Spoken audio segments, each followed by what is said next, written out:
Welcome. Woo! Welcome back. Welcome. Howdy. Hello. This is where you say welcome. Oh yeah, welcome, Right. Hot Shot Secret fan. We've got storms rolling in from the right. Living right day and night. And we're supposed to be powered by science. That's very true. We better be able to get two people on one train somehow. A lot of hard work that went into this. You know, it's something that we've been chasing for a year and a half to try to get this truck in the breeze.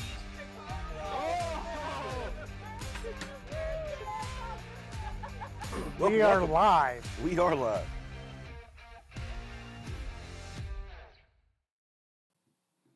Welcome. Another episode of Hot Shot Secret, Facebook, YouTube Live. That's right. All right. We're in a new setting. We are. I'm going to call this Studio F. Studio F. Yeah, because we've had like a couple iterations in the garage studio. Right. We were out in the lobby. Like Steve Summers is like Studio Right. E, technically. So I'm going to call it Studio F for now. Studio F it is. Studio F. I thought of that this morning on the way into We're work. actually at a new location at our distribution center, so nobody can tell. We put backdrops up and everybody can. But we can go live from many places now, which is pretty nice. But we got a special guest today. Absolutely. We're really excited to have Stacey David on board with us, so we're going to bring him on in just a few minutes here and see what's going on in Stacey's world and check in on him. But first of all, we want to know where you're watching from. Obviously, we are live on Facebook and YouTube. Social media guy over there behind the camera likes me to remind you to like all of our social media pages, so including TikTok still up. It's still up. All And it's right. growing every week. Good. Couple more people every week. So yeah, check us out over on TikTok as well. Yeah, like and share the video. Let us know where you are watching from. If you have any questions for Stacey David, go ahead and start posting them now. We can ask Stacey that when we get him on live. Absolutely. And we're also going to be giving away some stuff today. Yeah, we got some at all items this. signed by Stacey. You think we just pop some products out like we normally do? But these products actually have autographs on them. We have autographed Stacey David gear here. He even autographed some of our bottles. So yeah, we're going to give stuff away. So how's that going down, guys? We're going to put a link in the comments. Yep, there's a link in the comments now. So. All right, so down in the comments below, we have a link. You can go ahead and register now, and you can get some cool swag and products signed by Stacey himself. So when are we doing the drawing? Today? Yeah, we'll do it after the show. Yeah. Cool, so when we wrap up here, so we're going to have a quick turnaround on this. So log in now and get your name in there. What else you got? Anything? You want to just jump into Stacey right away? Yeah, let's jump right in. Let's do it. Bring You guys the man got, on. You got them all queued up, fellas? Hey, Stacey, you got us, Well, I sir? think so. Hey, what's Yeah. up, Stacey? How you doing, bud? How you guys doing, man? Not too bad. Been pretty busy since we last saw you. But Yeah, I bet you have. so we last saw you out at the Ultimate Call-Out Challenge. You came out and filmed an episode there and got to experience our crazy diesel performance world. What'd you think about all that? Okay, I have to say, I've been to a lot of events over the years. Probably one of the coolest events I've ever been to. Yep. First of all, I love the diesel world, but the whole call-out idea, everything about the event was just awesome. And I didn't realize the other racing was going on there as well. So Yeah. it was just really cool to see it. And you guys, I mean, what a great event. And like I said, we're putting a piece together about it right now. You're going to love it. It's really cool. Awesome. Yeah, we're really looking forward to it. I know you had a couple of the crew out there. I know right when you showed up, I was like, let's get up there because they got some stuff on the track right away. And your guys just jumped right in and started. Oh, you drug us right out of the truck, man. It's like, let's get to work. It's like, man, I got to take a leak first. Just a minute. That's overrated. We can do that later. Yep. Oh, yeah. We can do it out there on the track. Hey, and that's another thing, man. The feel of this, you could get right up to the vehicles. I mean, guys are doing burnouts right by you. I mean, I know it's not the safest thing, but it's like old school racing. Yeah. And it's just the whole feel, obviously you've done a bunch of NHRA events and that kind of thing. Yep. And they're not near as fun. Let's just leave it at that. Yeah. Yeah, those media passes But, tend to help out getting you real close too. So that's the extra And bonus. it gets you into some good barbecue too. Always some very good Yeah. food in the pits there, and that's also one of the cool things that I think about this diesel community, I go to a lot of drag racing stuff, and I would say it's pretty common across the whole racing industry. But there's something special about the diesel guys, and I think it's because it's a smaller community, so they're a little tighter and Yeah. kind of pull for each other. But their pits are always open. Yeah. And it's something we were talking about after the event. Is what's so cool about that is you can approach any of those guys, talk to them, and Stacey, you're such a car guy. I thought it was so cool that I brought you out to some of our sponsored racers, and you guys started talking cars right away. It's just they're regular people that have got some cool builds. Oh yeah, the diesel world always kind of reminded me a little bit of the Mopar world. They were always kind of that third stepchild kind of thing, and they didn't really get the respect for the longest time. People were like gasoline, gasoline, gasoline, and then diesel. Yeah, that's those guys. And I tell you what, that has really made a complete change in probably the last 10 years, whereas diesel has really become, one of the things to have. And you see, especially a lot of these young guys, they're out and they're having fun with their trucks and they're rolling coal and doing all this crazy stuff. And it's just fun. It reminds me of hot rodding 20 years ago. Yep, absolutely. I think a lot of it's because the diesel platform itself lends itself to, with some very easy does. modifications, you can get a lot more out of these engines than you can with a gas vehicle. So you often see a guy who's had a diesel truck that might even been passed down in the family, and then all of a sudden the 19-year-old gets it and he makes it pretty darn cool. Yeah. The only problem with diesel, it's getting hard to find them. Yeah. When's the last time you found a Duramax or a Cummins in a junkyard? Yeah, exactly. They're gone like that. Yeah. And I also think one of the cool things that the UCC kind of showcases well too is the durability of the diesel engine. I mean, obviously that event's kind of a gauntlet of survival, if you will. Yeah. But it's kind of part of the talk we just had in a PRI magazine article that just went out this past week. That was kind of talking about the evolution of diesel performance and how far it's come. And one of the unique things that I always say, especially on the very top level, with like Firepunk and the S10, when we went down to No Mercy and Lights Out, and they're running with these, alcohol, gas, pro mod cars. These guys were stunned that I remember that first year we went down there, and they finished the year, and it was on its 99th pass, and it had 20 dyno poles. So they had 120 poles on that engine, and the gas guys were like, well, how many engines do you have? And they're like, well, this is one. It's a prototype. Impossible. And like, well, how many times did you tear it down? They're like, we haven't torn it down all year. And these guys are like, we tear down every weekend, So what these stock, or even, at UCC, Justin Ziegler's 3,336 horsepower dyno pole, that was on a stock, that's not a stock crank in it. I mean, to have a Cummins stock 6.7 crank in there, pulling that much horsepower, just, and then in the gas world, we put 8 pounds of boost in an engine and pop the motor, so it's, it's different animal for sure. Oh yeah. And I love the gasoline world too. I mean, I do a lot in both, but it's just really cool to see it coming out. I hadn't been to the diesel drags for a long time, and a full diesel event, and it was just really fun. It was really refreshing. I've noticed there's been a stagnancy in a lot of the events over the years, especially the gasoline street rod, hot rod world. And it's kind of what we call the lawn chair style shows, where guys that go out and they have their really nice cars, and they got their lawn chair, and they want everything to look. And there's nothing wrong with that. But a lot of the younger hot rod guys, they're like, can we get out and drive these? Yeah. Can we not really care so much about what it's worth at Necum, and let's get out and enjoy it? And the diesel world is kind of pulling that in. We went to a Cobra event last year, and those guys were insane. They were hot rodding their cars all up and down those streets, and it was just, they were enjoying it, and it's so refreshing to see that.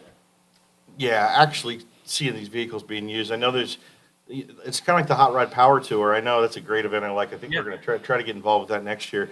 But I've seen a lot of versions of that spawn off in the last few years. So there's a lot of these like drag weeks and stuff where They start off on Monday at a Absolutely. drag strip, and they drive that car to the next drag strip, and and I think that's cool when these vehicles are actually getting used and street driven, how they're Yeah. designed to be. Yeah, and people aren't worrying so much about scratches on them or tearing the tires up or whatever. They're using them. And I don't know about you, but if I've got $100,000 vehicle, I'm going to drive that sucker until it falls apart. That's right. That's a lot of money. Yeah. But there's a lot of guys that are collectors that don't do that, and that's okay. That's a different world.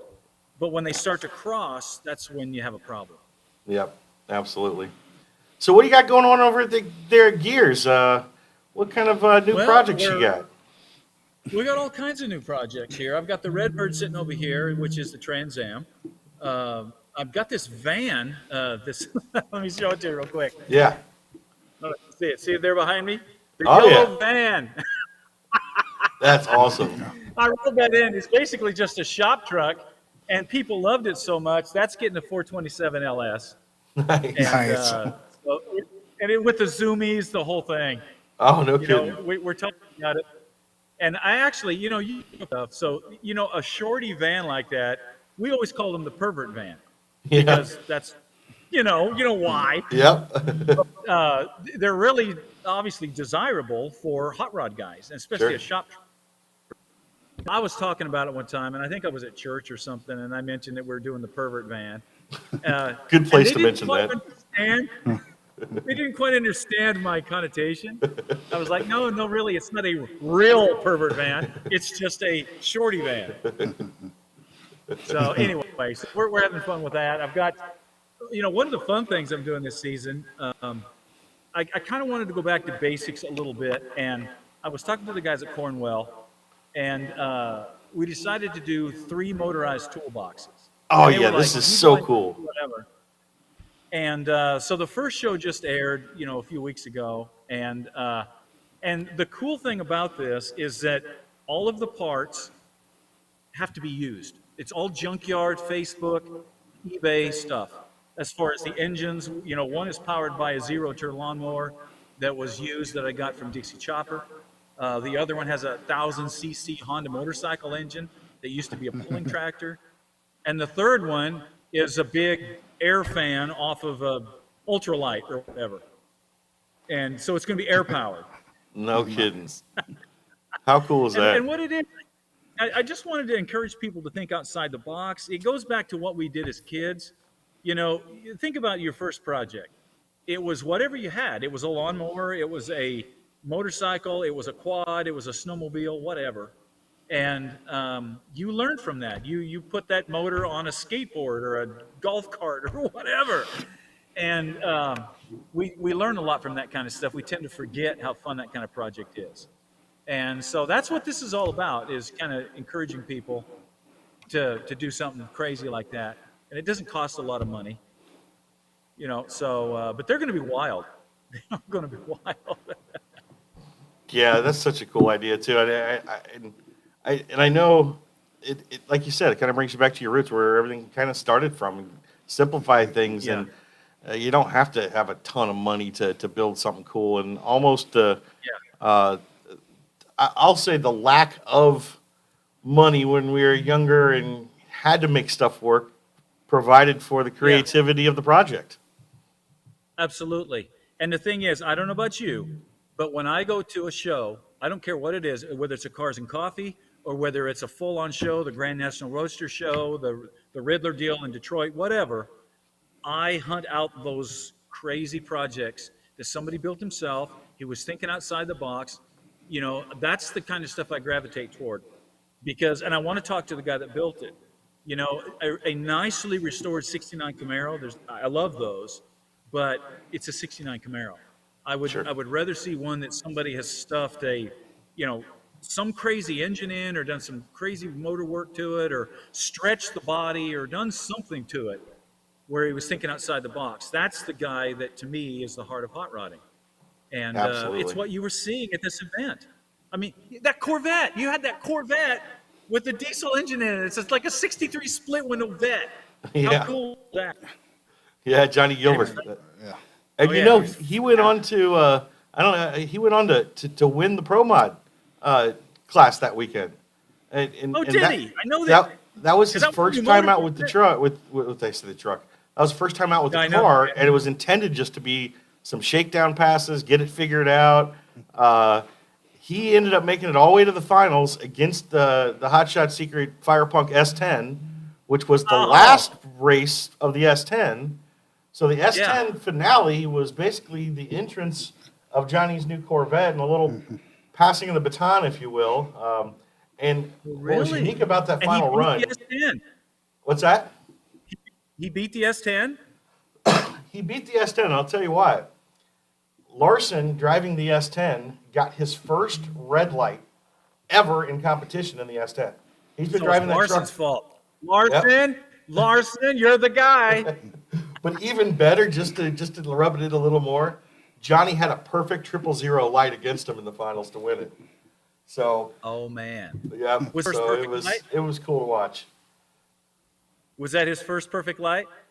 Oh, I don't think it's his first, but certainly first one in that car. That was a brand new car. So Those don't come around too often. Those are nice to frame them up. oh yeah, absolutely. Oh, and Johnny had a blast talking to you. He told me afterwards. He's like, man, I turned around and all of a sudden Stacey David was there. He's like, and I heard this every, walking behind you, I kept hearing this trail of people just saying, man, I've been watching him forever, and I got into this because of him. But I'll tell you what, Johnny in particular, with the Corvette there, he told me afterwards, you're a big reason why he is where he is today. Like growing up watching you and watching the innovations you had with trucks and all that stuff, and just really got people driven. And I think you kind of had mentioned to me that's like the most rewarding thing you can hear is, forget Absolutely. accolades and all this other stuff. When you hear that you kind of really were an impression on somebody that got them into this industry, I mean, what more can you ask for?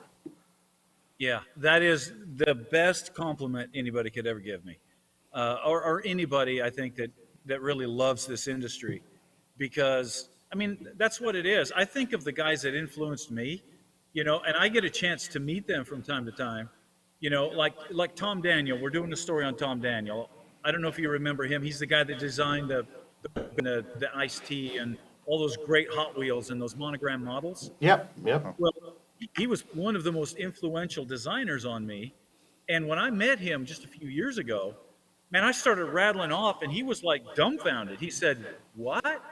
I said, "Tom, look at my designs and my builds. You don't see some of your influence in there with the stack sticking out of the hood and the beer cans down the sides and the big shifters and all that crazy stuff? Between him and Roth, Yeah. Exactly. But yeah. no, So that's a huge compliment. It's just really, really awesome to hear that. yeah, everybody gets it from somewhere. Everyone gets that drive and ambition from somewhere, and it's cool that you're a part of so many They people's do. influence. So we thank you for everything you've done over the years, and now here in the past few years here, we've been partnering up a lot with Hot Shot Secret, and Oh yeah. really, we've been doing TV for a while, and Yeah. I've always really wanted to work with you because for the same reason. I've grown up watching you, and you're such an authentic. What's the word I'm looking Thank for? you. I Like, appreciate that. but it's the truth, and it allows, and I think that's what we always try to get across to our customer, but you're a good fit for us, I mean, that's the best way I can put it is that we try to be really open and we put our science out there and we try to get people to understand like what's behind our products and everything, and someone that is trustworthy as you, that, you didn't come to us saying, hey, I'd like to peddle your products or anything. No, it's like we got together and we found out a good synergy between us, and we just hit it off. And then ever since then, it's just been great working with you. Oh yeah, no, it's the same way. You guys are a really good fit for us too, because we don't just put anybody on this show. That's always been the case ever since I was doing trucks. There's been a lot of people that have come in to try to be on the show, and they got a crappy product, and I won't do it. Because if I won't use the product, I won't put it on the show because I use them. And the thing is, when I looked at your product, because when we go out there, people are like, okay, does this stuff really work? And I'm like, dude, try it. Seriously, you'll be surprised. And when I'm talking to the guys, and I talk to you, and of course you're so into the science and you're so knowledgeable about this. It's very obvious you're not just a pitch person from an oil company. You actually know it. You're at the racetracks. You're tearing engines apart. You're seeing how this stuff works. So no, it's a great fit. And Yeah, and I think we we're really looking solidified that. What was it? Last year, you and the crew came up and visited us in Mount Gilead at LSI. You got to Oh yeah. see the facility. You guys did a whole episode on that, and Oh, yeah. it's those type of relationships I just love, because it's like not this, like you said, it's not like a pitchman type of thing. It's identifying people that have common interests, and I think that's how we always like to have our relationships. We don't want to just go after a person or a product or whatever. No, we want to have a relationship and build that trust, and Yeah. that's why we do the things that we do and partner up with the people we partner up with. agreed. Yeah. And you guys, you've got such a great line of products that a lot of people don't realize, because you've got a great reputation in the diesel world. But when I started digging into your oils and your gasoline products and stuff, oh my gosh, it's like some really good stuff. Yeah, I remember when you were up at the facility and we were kind of dicking around. You're like, wait, what's that? What's that gasoline? Yeah. I was like, oh Yeah. yeah, we've got stuff for Oh, yeah. everything. I And it's tried continuing pull to up a grow. trailer, I mean, bring this stuff in. Yeah, absolutely. Yeah. But that's part of this partnership, though. I mean, that's the great thing is you have such a great reach in. Well, you got a great reach into everything. But with your reach into gasoline, it's a good avenue for us to let your fans and people that have been watching you for years introduce them to our Yeah. products and let them know, hey, we're not just a diesel company. We've got something for everybody. Yeah. So it's been a good partnership both ways for us. Yeah.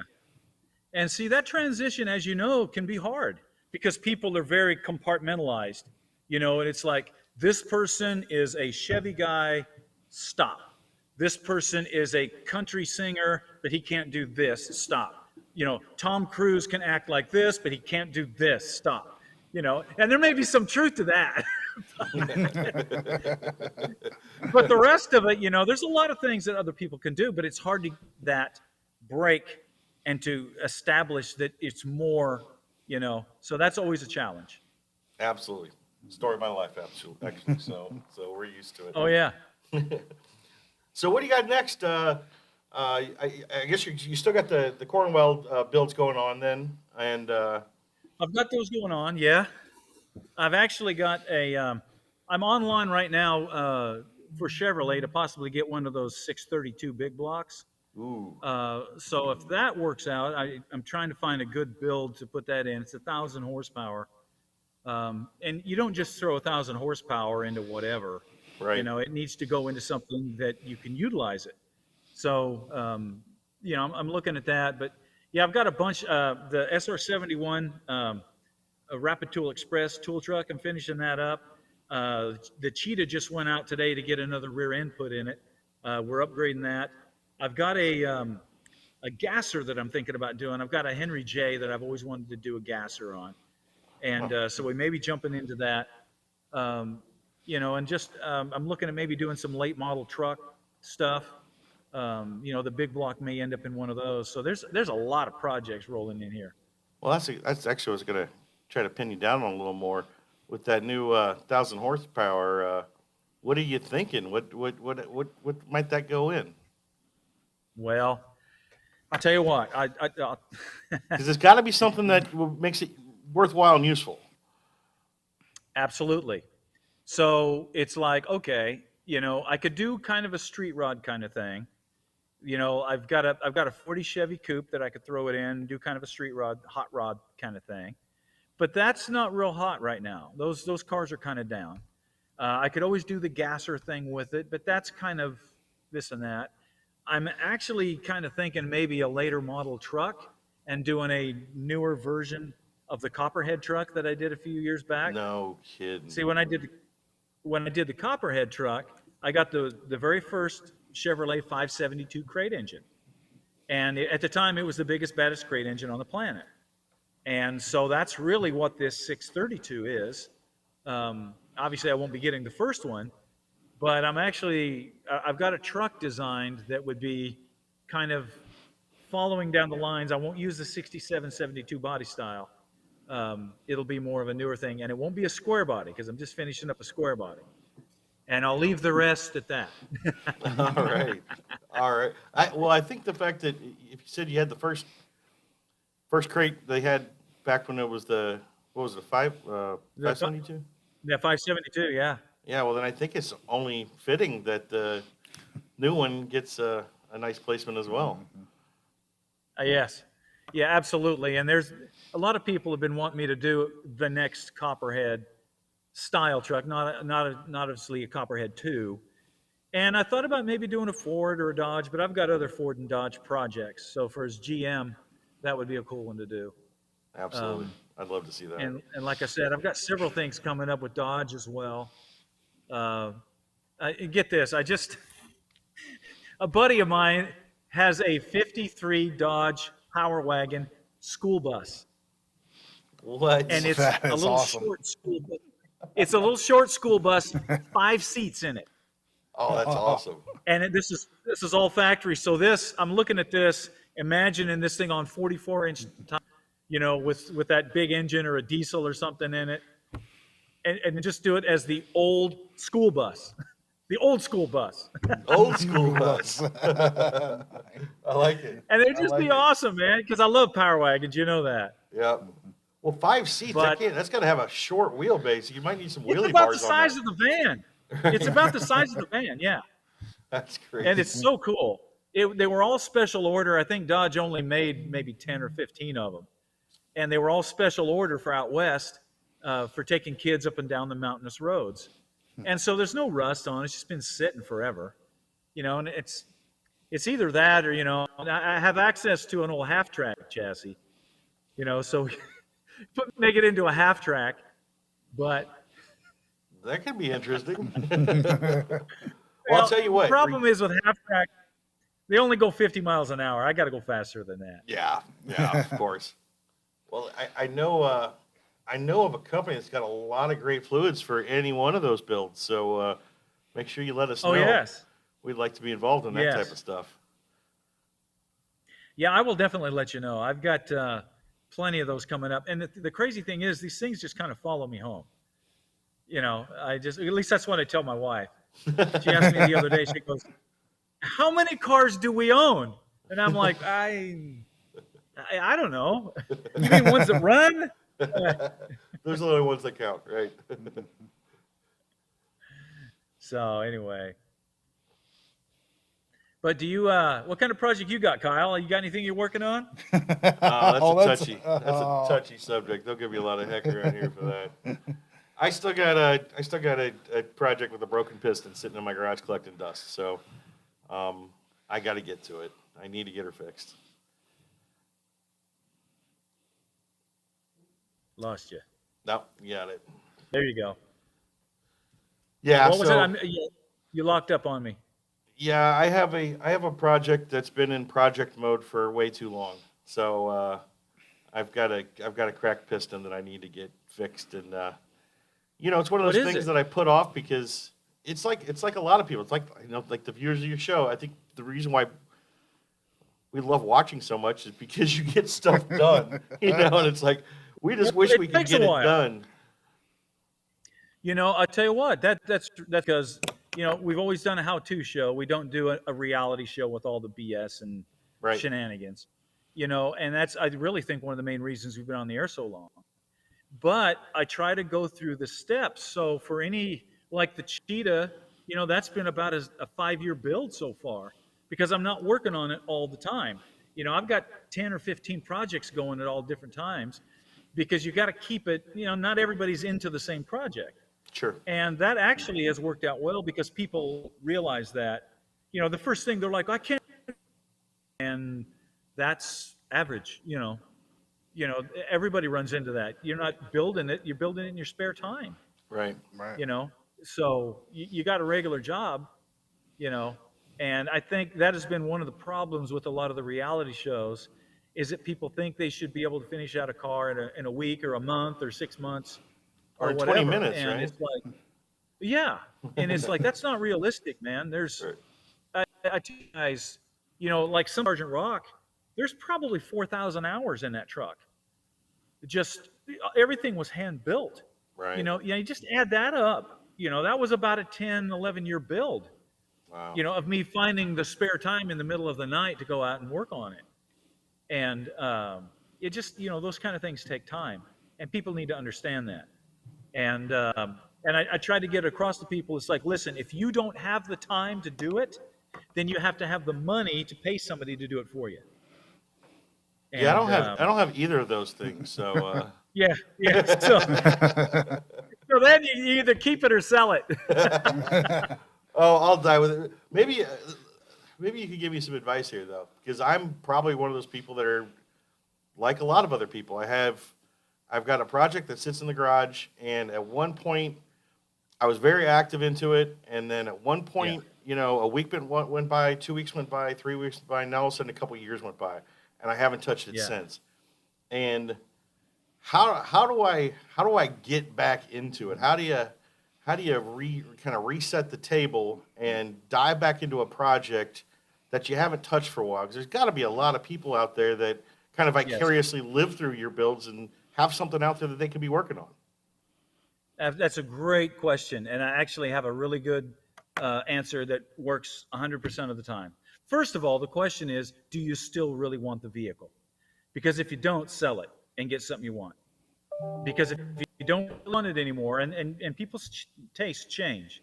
So if all of a sudden you're not really into the vehicle, even if you lose some money, it's going to be better for you just to sell it, take the loss, and get what you want. Now, if you do still want it, then the first thing you need to do to get back into a project is do something little that you can accomplish. In other words, finish that. In other words, if you're putting a radiator in, get out there, put the new radiator in, run all your hoses, put your lines, wire it up, get it all done where you can step back and go, done with that one thing, because that will encourage you to get back out there and finish something else. Right. And I kid you not, once you start doing that, it'll start encouraging you. It's like when you're climbing a mountain, when you reach that one plateau where you can stand and stretch and spit off the side, that's what you're doing basically, of going, okay, I've accomplished something. I looked at it, and it's like, see this? I mean, it can be real simple. It's like this panel here, I made this panel, and that's awesome. So that's going to go in something. And there's a sense of accomplishment that goes with that. And so you can sit down, and that encourages you to go, and now, 2 days from now, I'm going to go out there and I'm going to finish the part that panel goes to, and that'll be done. And those little victories like that really is the key to a long-term project. That's really some great advice to anyone that's struggling with a project like that. I agree with that wholeheartedly. I'm more of a home improvement guy myself, so I understand where this is at, and my wife's watching as well, and she knows I'm guilty of this. I have the trim to put back up in our house still. I did all the flooring in the entire house, and the easiest job left to do is put up the trim. I have not found the motivation to go do it in a couple months. So I need to just go do one room, I think. I think I'm opposite. Yeah, absolutely. I think what's held me back is knowing that I've got a piston that needs to go. And if I'm going to go in there for the piston, I'm going to cam the thing, I'm going to bottom end, I'm going to do everything. So just going after that one problem creates this big old giant task. But Stacey's right. I got some suspension work I need to do on it. That's an easy side job I could knock out and get the motivation back, get the ball rolling again. All right, and Stacey, see, Kyle, what you said, that is a very, very common issue right there, what you just said. So the way I would break that down, when you get ready to do your motor, I would go out and go, okay, my goal for this day is to pull the motor. That's it. So when you pull the motor, that's your goal, and you can step back and go, I got the motor pulled. Then the next time you come out, you're going, okay, my next step is break the motor down. And so that's it, full stop. You got everything done. You can walk away from it. All of your parts are laid out the way you want.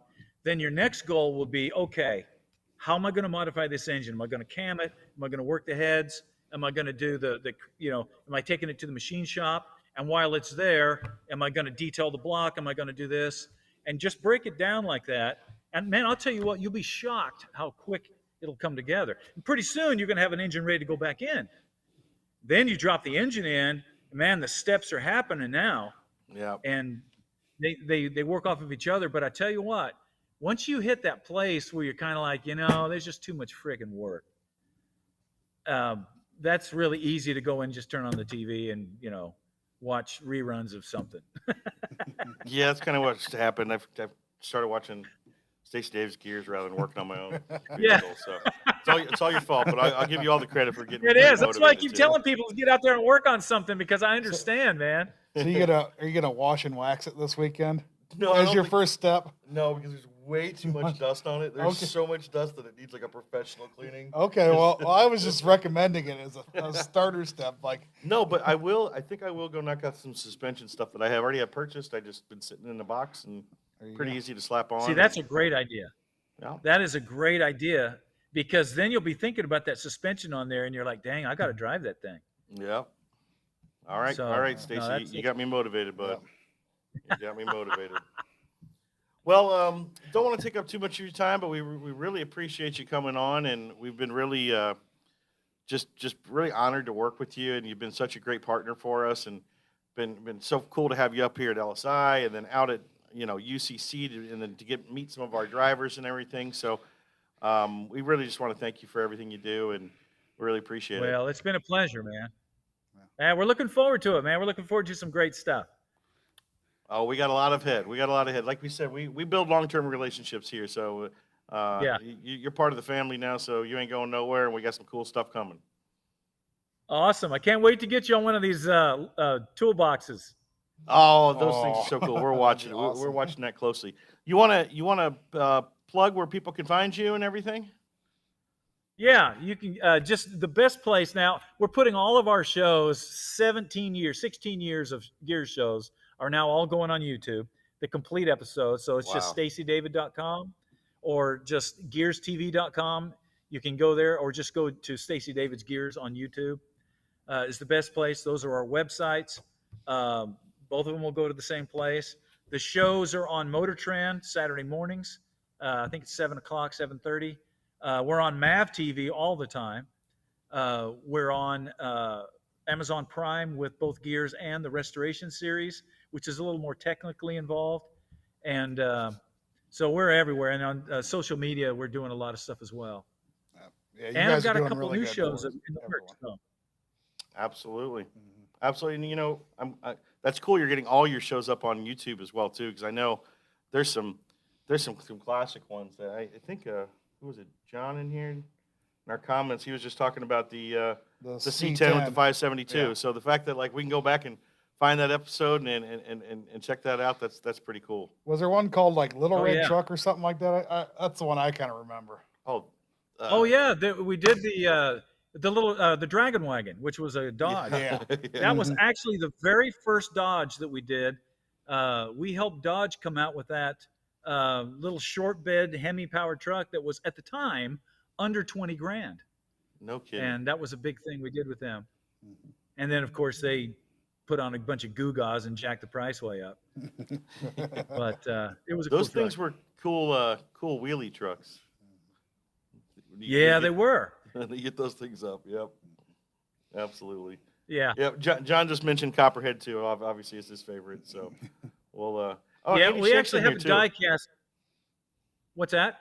I just noticed Andy Shank. He's one of our buddies. I sponsor him. He's got a really cool a Mustang build. He's down there in Tennessee Bayou. He's saying, "Hey, Yeah. big fan." So, a lot of our fans are Awesome. fans of yours as well. So it's a big family here. Absolutely. It is, man. It's a cool world to be involved in. I try to tell people, there's a lot of guys now that are like, well, what am I going to do when I come out of high school?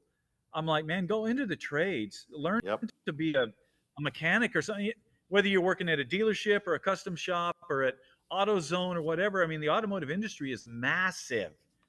And there's a lot of good jobs out there. Oh, Everybody's currently, always, I mean, you guys, I'm sure, are looking for people all the time, all the time. that are willing to work and have a good work ethic. Yep. Absolutely. So, There's a lot of the jobs out there, and it's a great industry to be in, and there's a lot of advancement opportunities, and you don't need to have $50,000 of college debt, and you can get out of the gate pretty Exactly. quickly and start putting money in your pocket. So, yeah. well, you're the type of guy that encourages people to do that, so we appreciate that. And again, thank you for all you do, and we'll be looking forward to what's next. Do you have, maybe I shouldn't be asking this live, but I'll put you on it. Do we have an idea of maybe when your UCC episode might be aired? Let's see. We're in a rerun cycle right now. Yeah, it will probably be sometime, probably in September. Okay. Um, right around there. I mean, obviously we'll let you know ahead of time, but right Sure. now I don't have an actual date. Yeah, well, that's not that far out. And for people who don't know, in the TV world, sometimes it takes a while to get to air. So September's not Oh, that far yeah. out. So it'll be cool to see that Yeah. episode. So all of our friends and drivers and everybody out there that was at UCC, I think it'll be cool to see the Gears perspective of that event too. So we're really happy to have Oh, you it out was there, and very we're looking cool. forward to that episode. Yeah. Yeah, you're going to love it. It was very cool. All right, And buddy. you'll be well, in it, I'm sure. we are going to thanks again for signing a bunch of our stuff for us. So you're gonna make a lot of our fans happy here. I know we said the links there in the comments. If people want to sign up, we'll be giving them some of the stuff away. So thanks again for doing that, and I Awesome. appreciate it, Stacey. We look forward to seeing you again soon, and good luck with everything, and appreciate what you do. Sounds good. You guys as well, man. It's always good to see you, Kyle. And Chad, nice to see you too, man. All right, take care, Stacey. All right. Bye-bye. How cool is that, Stacey David? I know. Legend, man. Legend, and yeah. Legend. So cool. It's so cool to be working with him now. He's like I've had so many of our friends and followers and stuff. Even when we were out at UCC, a bunch of people were like, "Is that Stacey David? Like the Stacey David?" I'm like, "Yeah." Mm-hmm. And people always ask. A lot of this TV stuff we do, they always ask like, "How how is that stuff real? Like, how is that person?" Stacey David is the most down to earth, normal car dude you can find. Right. And it's so genuine and authentic, and it's you get exactly what you see. So And I think it was tough for him. I think he wanted to like dig in and start working on those vehicles. Oh, yeah. before, and you could just tell by looking at them. well, and also what I noticed. He kind of mentioned it too when we were talking today. A lot of like the builds at the racetrack and stuff, these diesel builds, they're so unique because they have to be, because they're making custom stuff work. And what I've noticed in my years doing this is the type of fan. Sometimes we'll see like if I'm in a gas diesel event, I'll see some gas people come over and just be like mesmerized what they're looking at, but they don't really know what they're looking at. Stacey does, and he goes right by, I'll call it the shiny things that people usually get attracted to, and he finds the most unique little like weld bend on an exhaust, that's like, wow, that's really impressive. He did that. I've seen the truck 100 times and never noticed it, but he's got an eye for those really custom details, so. He understands the details that are in that final job and what makes it really unique. And Right. just that challenge that builder probably had to face to get the job done. Well put it better than I did, so. Looking through the comments real quick, got a couple different questions, and it's about our oils for diesel. So Bring it on. one said 1540. The other guy just said, I need diesel oil for my truck. So why don't we break down our different oils we offer for, diesel trucks. So these sounds like daily drivers. If you guys got some more details about it, we'll take them below in the comments. I'll get down to them. But why don't you just give a brief overview of green diamond versus blue diamond, Sure. and kind of break it down from there. Well, brief overview, because we can go deep in that. Well, yeah. But, basically, first of all of our oils have FR3 infused into them. So this is our carbon nanotechnology. This is the best type of engine protection you can get. This reduces wear 42% added to any oil out there. Can go in any oil there is. Well, we live by what we say. This goes in every one of our oils, from our fleet oils to our racing oils, to our transmission fluids and our gear oils. If it's an oil, we put it in there. Matter of fact, it's in our oil additives. It's in Stiction Eliminator and TBN Booster. FR3, we put that. It's our secret sauce. It's our secret sauce. So know that, regardless, if you're going with any one of our oils, you're going to get the protection of an FR3 in there. The next decision you have to make is really how long of an interval you want to go. That's what I tell people, because now we're going to be looking at all oil is a base oil with an additive package. We put a very strong, robust additive package into all of our oils. The variance, I always say, is really kind of in what kind of base oil you want. if you're the type of person that's going to be religiously changing your oil at 3,000 miles regardless, you don't care what anybody tells you, that's what you want to do, well, don't waste money on a base oil that can go a lot farther than that. You could get away with our Green Diamond semi-synthetic oil. It's a Group 2, Group 3 blend. It's going to go well past the interval you need. Anything above that, you're just kind of wasting money. Right. And we try to educate people on that, you know. We want them to protect their truck, but do it in the most economical fashion too. Sure. And then moving up from there, you can spend more money on your oil by getting a more robust base oil in there, the better base oil that can last a longer interval before it shears or falls out of grade. So inside that Green Diamond lineup, we got a Group 3 full synthetic. So you're going to get much longer of an interval out of that. And then after that, we start to get really specialty oil. This is the stuff that you don't find basically anywhere else. Right. I mean, one, I should mention our Gray Diamond. It doesn't get enough credit, but we have a Gray Diamond oil, which is our Euro blend. It's a mid-saps oil engineered for European-style motors. It is an SN spec, so it could be used in gas or diesel. But the top level that we have on basically your street oils, it gets up to our Blue Diamond. Now, our Blue Diamond oil, Chris has been selling that for 20 years. It was around before Hot Shots was around. And what makes that very unique is that it's a pure Group 4 polyalpha olefin. So it's a pure, truly synthetic oil. So basically, every single molecule of that oil is exactly the same size, and that helps. Carbon chain. The carbon chain. That it gives you a whole lot of extra protection and benefits. It just doesn't break down like normal You oil. just can't shear it. Right. It can't shear at a grade. And if we're looking at the comparison of those levels of oil, again, without getting too deep into it, those carbon chains on a semi-synthetic are kind of bushy. You know, they're kind of ununiform, which allows it to kind of break and fall out of grade earlier. And that's why if you're only going 3,000 miles, it's fine for you. When you get all the way up to the Blue Diamond, well, we've actually pulled that oil down to its, like I always say, it's like breaking up the puzzle. And we get it all down to its puzzle pieces, and we rebuild that carbon chain. And like you said, we can make it identical. Now, here's what's unique about it. That makes it unshearable. That's why we can go extremely long intervals on it.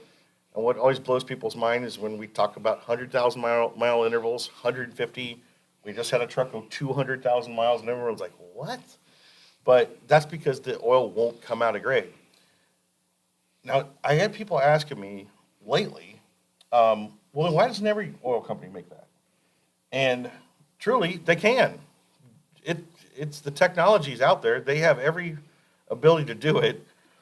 The honest answer is we don't make any money doing it. Right. There's not much margin in it, so the big oil companies look by that because it costs a lot of money to produce this, especially a pure PAO base oil. The other reason why is they really can't.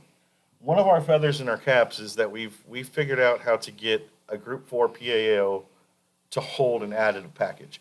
So one of the advantages of having a identical carbon chain that makes it very shear resistant, it's very hard to hang additives onto that type of carbon chain. And without giving out all the secrets, which I really don't know how they do it over there, but they've learned how to attach those really robust diesel CK4 packages and FR3 to that really good base oil, and therefore you've got the best oil I think money can buy. So to answer that question, it really comes down to how long of interval you want to go. It really does. And the Blue Diamond, I mean, especially with the way finding oil is right now, it's a great choice. You need to add a bypass filter to get that long drain interval, do your oil analysis and testing, and then we have TBN booster that we can bring back in and bring that detergency package back up, but also the acidity, so the TBN, the base number. Right. So oil will get more acidic as you use it, and we can put that TBN booster back in there and raise it back up to a level that, and I was actually reading something online, someone saying something horrible about TBN booster, and they're like, this is crazy. You throw out your oil when it gets there. Well, they don't understand that, well, we have really good base oil that we're trying to add this to. This isn't for your $1.99 oil change. This is for a good that oil. oil sheared out needs to go. Yeah, and I will say, we've been telling this story for a long time. Again, Chris has had the Blue Diamond years before Hot Shots. So this technology has been around for a while And we talk about it. I always call it the gold package. It's like if you want absolute best thing you can do to any engine out there, go with the Group 4 PAO, go with the bypass filter, do regular oil analysis, and spike it with TBN as needed. I've told that story so many times that people say, oh, that's pretty cool. But in the past few months, I've had more and more people come back to me and say, hey, remember you telling me that story about oil lasting forever? Tell me that again. Yeah. People are now listening because oil is becoming so scarce now, and there's a lot of scary stories out there about where it's going, and we can tell you firsthand. We're having trouble locating raw chemicals. Like it's the problem of the whole industry. We've scoured the U.S. and beyond looking for new suppliers that It's can tough right meet now. our requirements and have a source. People ask me, is it true, are these rumors? It's true. Like the oil industry is scary right now. So what can you do? I recommend you buy a higher grade oil that can last you longer. I mean, if you don't have to change oil for the next 2 years, you just avoid this problem, because I guarantee you this problem is going to fix itself. The chemicals are going to come back. The matter is when. And, you know, this just keeps getting pushed and pushed and pushed. But I'll tell you what, they'll be back in a year, in 2 years. All this stuff's going to be done at some point. And if you can throw a bypass filter on, not to worry about changing oil for 2 years, hey, it sounds like a good plan to get out of this jam right now. Absolutely. I got one more question. Difference between blue diamond and black diamond, because that got brought up in the chat as well. All right. So let's compare blue diamond, black diamond, and adrenaline racing oil. Okay. I'll bring a third one in. Hey, go for it. You know what? I think we have some oil people on today. Okay, well, good. So blue diamond, black diamond, and adrenaline racing oil are all Group 4 PAOs, 100% pure Group 4. So the technology that we use in the blue diamond to go those extreme intervals that I just told you about, identical carbon chain, can't be broken, it's going to hold grade and not shear. We've been using it over-the-road trucking for a long time to go these extreme intervals. Well, when we started to develop a racing oil and got into motorsports, we took a very unique approach to it, and that's why I'm very proud of, we got some racing oil out right here. I'm very proud of the racing oil we have. I promise you it's the best racing oil that's ever been made, and that's because we're not a racing oil company. We didn't come at it from a racing perspective. We came at it from a tribologist standpoint, and we weren't influenced by racing industry trends. We went into it with a clean slate. What's the first thing we decided? What kind of base oil are you going to use? Well, we've got this great base oil that we use, this PAO, that goes 200,000 miles without shearing. Well, the race cars beat up the oil just like a big rig does over a long interval. They can do it in a quarter mile or so. And that's one of the big things we see in racing is, and polling, is that these guys are shearing the oil under that much load and horsepower. So the simple answer to start with is we're putting a pure Group 4 PAO base oil in there. So that's what adrenaline is. It has that base oil in it. The same as the blue diamond. Where they differ is that the blue diamond has a high level of detergency, TBN. It's designed to cover for a long interval and keep up that detergent, like you said, the base level to fight the acids. We don't put as much of that in an adrenaline racing oil because race cars don't go that far. You know, I mean, you might go 4 total miles, which is 16 eighth-mile passes. So depending on how the vehicle's used, you're not going 20,000 miles in a race car. So you don't need all that extra detergent and TBN. But what you do need is an increased load of protection. So we crank up the zinc package. We use a phosphorus-based zinc that's about 3,000 parts per million, about 2,000 parts per million calcium, and we put 1,000 parts per million antimony in our racing oil as well. So we literally throw the kitchen sink at the protection package and the adrenaline. So that's your blue diamond and your adrenaline. And then where black diamond comes in, I kind of say that's if the blue diamond and adrenaline made babies, you'd have black diamond. So what black diamond truly is, and I'm blowing the cover on it, is the black diamond is our adrenaline racing oil, but we then add that detergent and TBN that you see in a street package like blue diamond so that you get the best of both worlds. So We call it our street and strip oil. street strip oil, exactly. And this really came about because of a lot of what the diesel guys are doing and gas guys too now. There's a lot of 1,000 horsepower plus vehicles crawling our daily driving streets nowadays, and that never used to happen. Yeah. So if you're out there pushing 1,000, 1,500 horsepower, you want and need the protection of a racing oil and all that added protection that we put in there, but yet you also still want to drive it on the street and go thousands of miles without having to change it. So that's why we add the TBN and detergent package to it. So that's your black diamond. That's the best of both worlds. Did I answer it? You did an excellent job answering. I think David Pappy says here, you learn something new every time we watch. So, you know, Pappy, what's up, Pappy? Pappy? Yep, from Steve Summer Show. Yep. So I recognize the name on the slip. So there we He's go. one of our fellow LEOs. Yeah. So, yeah, I think that answered the majority of the questions we had. I know we're kind of running long so far, but you know what? Did we get everybody in for the drawing? That's something that they go to in the link, right? In the link, yep. Okay, when are you going to announce that stuff? Because people always want to know. You announce it Monday? Okay. So that gives them the time, so they can still sign up until then? After the show then, so get in now, folks. Yeah, we just, as long as before we do it, as long as it's before the end of the drawing weekend. So, well, I'll just put it this way. He hasn't decided yet, so get in while you can. Yeah. And check later if you can get in. If you're watching this on a rerun, maybe, because I know a lot of people are at work right now. Let's do Monday morning. We're going to cut it off Monday at 8 a.m. We'll do our drawing and So you let them enter all weekend all long? weekend long. So if they see the replay, enter. The people spoke. Yep. So, yeah. Chad's so, making it happen right now. I see On him his phone. on his phone. He Yep. is logging in, changing the contest. So you got right this now. weekend. If you're catching this episode on a replay, go ahead and put your name in, and we've got a bunch of autographed Stacey David gear and products and all that good stuff. So we'll pick some winners by Monday morning and announce that. All so right. get you some time to get into that drawing. Zach Hall just chimed in. How do you choose the weight? He's actually saying for Black Diamond. Black Diamond, we only offer in a 15W40. Correct. But you want to talk maybe just since we've Was he gone. asking about Black Diamond? He was asking about Black Diamond. But I think this is a good question considering how much we just covered with oil. Yeah. Why don't we talk a little bit about weight? Okay. Yes, correct. Black Diamond only comes in a 15W40. I will say this much, though. We just kind of told you what the formula was. And I know I have some other guys that run 30 weight and a 50 weight oil, but they wanted a Black Diamond version. So you know what those guys do? They buy our Adrenaline Racing oil in a 30 weight oil, and they buy some of our TBN booster, and they make their own Black Diamond of a different viscosity. So we've actually talked about it. We hope to bring Black Diamond out in a different viscosity here at some point. Yeah. But really, when it comes down to weight, you want to follow your manufacturer's spec. I mean, if we're talking a stock engine, stick with your OEM specs. I know that gets a little confusing at times, especially in these latter years. And I'll give you my opinion on this. A lot of the diesels have now turned over to a 30 weight. We're seeing weights drop across the board. Yeah, it's just not in diesel. It's everywhere in automotive. But And that's really, they're trying to meet efficiency standards that are being imposed by the government. They're getting tighter and tighter and tighter and tighter. Well, one way of getting better efficiency is run a lighter oil. Any of you right now could go out, if you go put a 20 weight oil in a 40 weight vehicle, you're going to see your MPGs go up right away.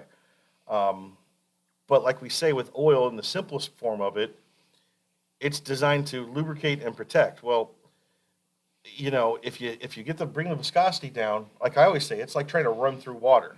If it's really thick water, you've got to really trudge hard. Well, if that viscosity's lighter, you can make more power, you can get through it a lot easier, but you don't get all the protection. right. So, although the new manufacturers on these diesels are recommending a 10W30, if you were to read, I know at least particularly for the Cummins that we have, it says right on there, the new spec is 10W30, unless you're towing or extreme application or cold weather or this, then a 40 weight's okay. Yeah. So we tow a lot with ours and stuff, so I always err on the side of protection. So I still run a 40 weight in it, but you do have the option to run a 30 weight in some of these. You're going to see that go lower and lower. One thing I do recommend is if you're not using our oil, which already has FR3, and if you're using another brand's oil, which we're fine with, we know people do that, especially oils that we don't offer. So if you've got a passenger car oil that they've now moved it down from a 30 weight to a 20 weight, and you're a little bit skeptical about that, protecting the engine, add some FR3 to it. That's the best way to get that added protection without starting a whole other chapter of some crazy testing that we've done, some no oil testing. We've proven that FR3 can protect an engine even once it's left the engine. So regardless of the oil that you're putting in your vehicle, FR3 is great insurance to protect an engine. And so as these viscosities come down, which are sacrificing protection, we've always used to protect engine with a heavy viscosity in the past. Now we have the capability of protecting it with an additive package which is where the whole oil industry is going and why viscosity is coming down, because we can now, and with modern technology, bring the oil down to a lighter viscosity and actually still protect it with an additive package as opposed to a heavy oil. Right. One more question from Wayne.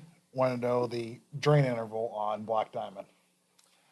All right. And that's so always, I know drain interval is always a touchy one. we for don't us. quote drain intervals simply because every single vehicle is different. You can take two trucks off the assembly line back to back. They're going to treat the oil different. It's just And also how you drive makes a big difference too. Your driving 100%. pattern. If you're running diesel and doing a 5-minute commute every day, that's pretty rough on the oil. Right. Versus a guy like you that goes down the highway 40 miles at a time. right.